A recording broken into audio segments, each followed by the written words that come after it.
Good morning. Sorry, the bulletin's a little bit later than normal. I had a late night. There was lots of data out last night. We had some inflation data coming out from Japan. We had the RBA, and so obviously they would have moved the currencies. We had some yen strength indication on the bubble, and it looks like we might come down to strong buy, which would be the first time that's happened in a while. Whether or not they're going to hold, they might not hold, but just of note that the yen is strong. And look at the technicals on yen. We can see the technicals here. See, they've gone long, and so the price has fallen. Now they've shorted Aussie, and the Aussie's going up. So we have to be a little bit careful there. So we've got GA, GC, GU at the top, EJ, Euro Swiss, Aussie Kiwi at the bottom, and so we should be seeing reds, greens up here. Sorry, we should see reds down there. And going back to the risk calc. So the technicals have fallen, but the herd have added short. So what I'm thinking is that the old bears have now got exhausted and they're probably blown up, and the new bears, this is the new bears potentially, and they're just getting paid ever so slightly.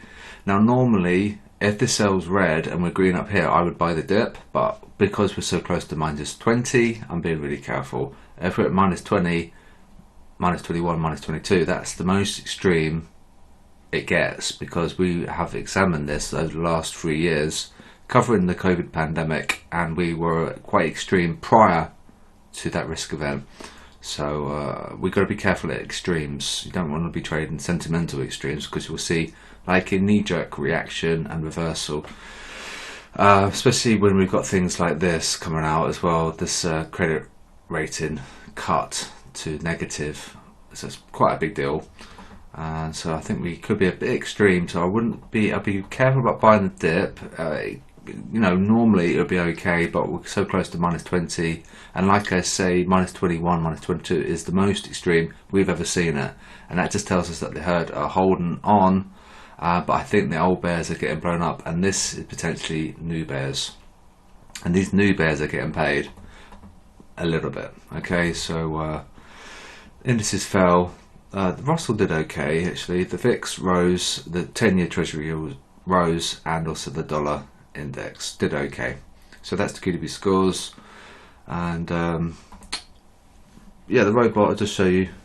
So basically we did okay. We need a bit of dollar strength currently, and it looks like we're coming up to the SLC on gold, which I said would happen 2038, and we're just going to go to SLC to SLC because it just wants to erase people from the casino and kick them out.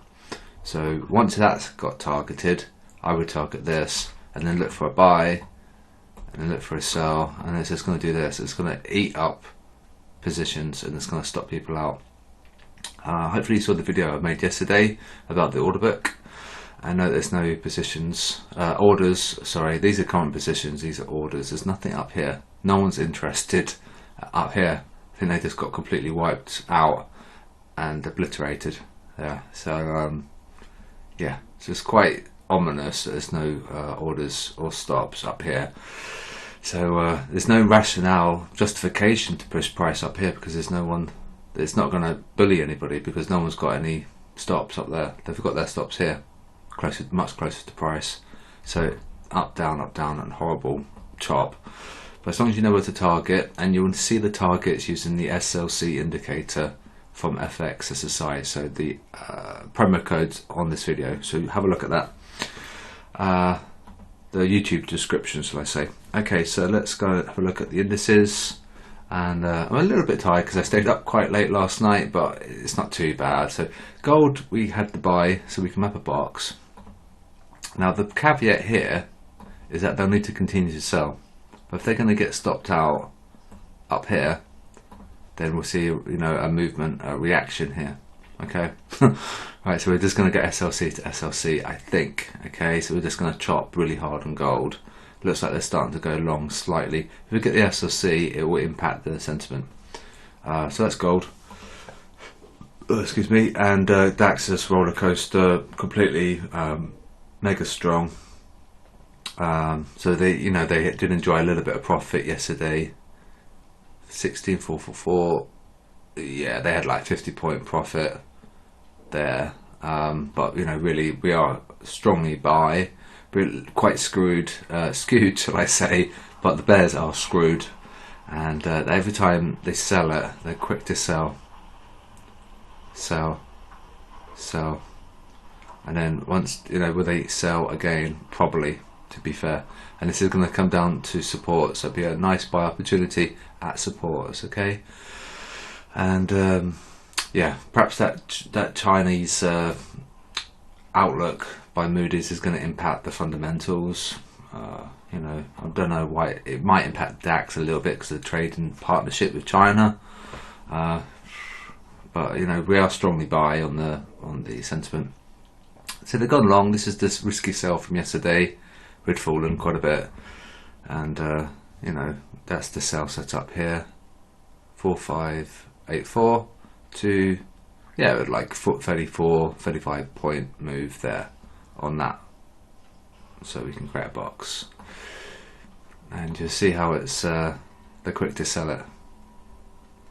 You see they're quick to sell. What happens when they sell? Boom. Here, isn't it? Yeah, this is kind of like a doji candle there. That's annoying. Yeah, I mean, I didn't map it perfectly. In fact, I'll do it properly. It's not the best tools here.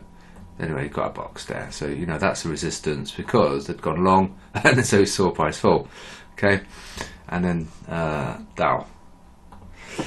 Dow's very extreme, very quite sideways, and there's no setup there because it's just sideways. But just look how bullish it is. You don't really want to fight that. Now going back to the risk calc, because I should be buying this dip, because we, you know, this is the caveat, this is the rule for my entry for buying the dip, is that we're nice and low in the technicals, which we are, and we're green up here, but we're so close to -20.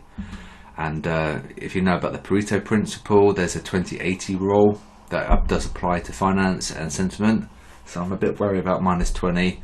I might just monitor, and I might be just trading gold. I think it might be a bit easier. And so they moved their stops higher to 2037. Yeah, so about there. So we're going to come up to the SLC, and we're just going to bounce up and down. And so I'm going to sell here to target that, I think.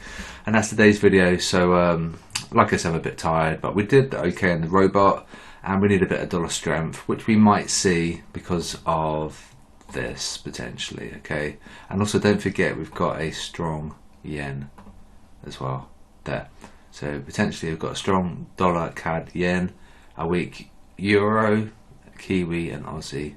Aussie's actually quite extreme now. They've really gone long on Aussie, so we should be falling on Aussie. So we'll have to wait and see, and remember to trade safely, and I'll speak to you guys soon.